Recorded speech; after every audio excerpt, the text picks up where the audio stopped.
ದೇಣಿಗೆ ಎಣಿಕೆಯಲ್ಲಿ ಭಾರೀ ಲೋಪ ಆಗಿರುವ ಹಿನ್ನೆಲೆಯಲ್ಲಿ ತನಿಖೆಯನ್ನ ಮೂವರ ಎಸ್ಐಟಿ ಟೀಮ್ ನಡೆಸ್ತಾ ಇದೆ. ದೇಣಿಗೆ ಹಣ ನಿರ್ವಹಣೆಯಲ್ಲಿ ನಿರ್ಲಕ್ಷ್ಯ ಆಗಿದೆ ಅನ್ನುವ ಆರೋಪ ಕೇಳಿಬಂದಿದ್ದು, ಸಿಸಿಟಿವಿ ಕಣ್ಗಾವಲು ವ್ಯವಸ್ಥೆಯಲ್ಲೂ ಕೂಡ ದೊಡ್ಡ ಲೋಪ ಪತ್ತೆಯಾಗಿದೆ. ಅದೇನಪ್ಪಾ ಅಂದ್ರೆ ಉತ್ತರ ಪ್ರದೇಶದ ಸರ್ಕಾರದಿಂದ ಜೂನ್ 13ನೇ ತಾರೀಕು ಎಸ್ಐಟಿ ರಚನೆ ಮಾಡ್ತಾರೆ. SBI ಬ್ಯಾಂಕ್ಗೆ ದೇಣಿಗೆ ನಗದು ಎಣಿಕೆಯ ಜವಾಬ್ದಾರಿಯನ್ನ ಕೊಟ್ಟಿದ್ದಾರೆ. ಬಟ್ ಈಗ ಸಿಸಿಟಿವಿ ಫುಟೇಜ್ ಇದೆಯಲ್ಲ, ಅದು ಇವರಿಗೆ ಎಕ್ಸಾಕ್ಟ್ ಆಗಿ ಇಷ್ಟು ದಿನದ್ದು ಸಿಗ್ತಾ ಇಲ್ಲ ಅಂತ ಮಾಹಿತಿ. ಅಲ್ಲಿ ನೋಡ್ರಿ, ಅಲ್ಲಿ ಹೆಜ್ಜೆಜ್ಜೆಗೂ ಸಿಸಿಟಿವಿ ಹಾಕಿರ್ತಾರೆ.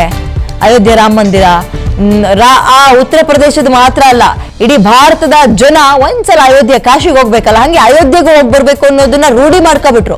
ಅಯೋಧ್ಯೆಗೆ ಒಂದ್ಸಲ ಹೋಗಿ ಬರ್ಬೇಕು ಅಂತ ಹೋದ್ರೆ ಸುಮ್ ಬರ್ತಾರ? ಇಲ್ಲ, ತಮ್ಮ ಶಕ್ತಿಗನುಸಾರವಾಗಿ ಭಕ್ತಿಗನುಗುಣವಾಗಿ ತಮ್ಮ ಕೈಲಾದ ಧನ ಸಹಾಯವನ್ನ ಅಥವಾ ಆರ್ಥಿಕ ಸಹಾಯ ಅಂದ್ರೆ ತಪ್ಪಾಗ್ತದೆ, ಸಾರಿ, ಕಾಣಿಕೆಯನ್ನ ಹಾಕ್ಬಿಡ್ತಾ ಇದ್ರು ಭಕ್ತಿಗನುಸಾರವಾಗಿ. ಬಟ್ ಅದು ನುಂಗಣ್ಣರ ಪಾಲಾಗ್ತಾ ಇದೆ. ಇದು ಕೇವಲ ಅಲ್ಲಿರೋ ಪೂಜಾರಿಗಳ ತಟ್ಟೆಗೆ ಅಥವಾ ಅವ್ರ ಜೇಬಿಗೆ, ಅವ್ರ ಮನೆಗೆ ಮಾತ್ರ ಹೋಯ್ತಾ, ಅಥವಾ ಅಧಿಕಾರಿಗಳು ಶಾಮೀಲಾಗಿದ್ದಾರಾ, ರಾಜಕಾರಣಿಗಳು ಶಾಮೀಲಾಗಿದ್ದಾರಾ ಗೊತ್ತಿಲ್ಲ. ಯಾಕೆ ಅನುಮಾನ ಕಾಡುತ್ತೆ ಅಂದ್ರೆ ಕೋಟಿ ಕೋಟಿ ಕೋಟಿ ಒಂದು ಲೆಕ್ಕಾಚಾರ ತಪ್ತಾ ಇರೋದು ನಂಬರ್ 1. ಎರಡನೇದು ಏನಪ್ಪಾ ಅಂತ ಹೇಳಿದ್ರೆ, ಸಿಸಿಟಿವಿ ಇದೆ ಬಟ್ ಅದ್ರ ಫುಟೇಜ್ ಅಷ್ಟು ದಿನದ್ದು ಸಿಗ್ತಾ ಇಲ್ಲ ಅಂತ. ಬೇಸಿಕಲಿ ಯಾಮಾರ್ಸೋ ಕೆಲ್ಸನ ಇದು.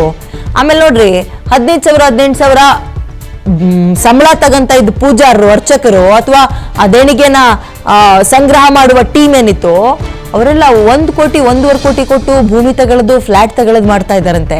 ಮನೆ ರೈಡ್ ಮಾಡಿದ ಟೈಮ್ನಲ್ಲಿ 20 ಲಕ್ಷ 30 ಲಕ್ಷ ಕ್ಯಾಶ್ ಸಿಗ್ತಾ ಇದೆ ಅವ್ರ ಮನೆಯಲ್ಲಿ. ಸೊ ಇವೆಲ್ಲವೂ ಅನುಮಾನಗಳಿಗೆ ಕಾರಣ ಆಗ್ತಾ ಇದೆ. ದೇಣಿಗೆ ಎಣಿಕೆಯಲ್ಲಿ ಭಾರಿ ಲೋಪ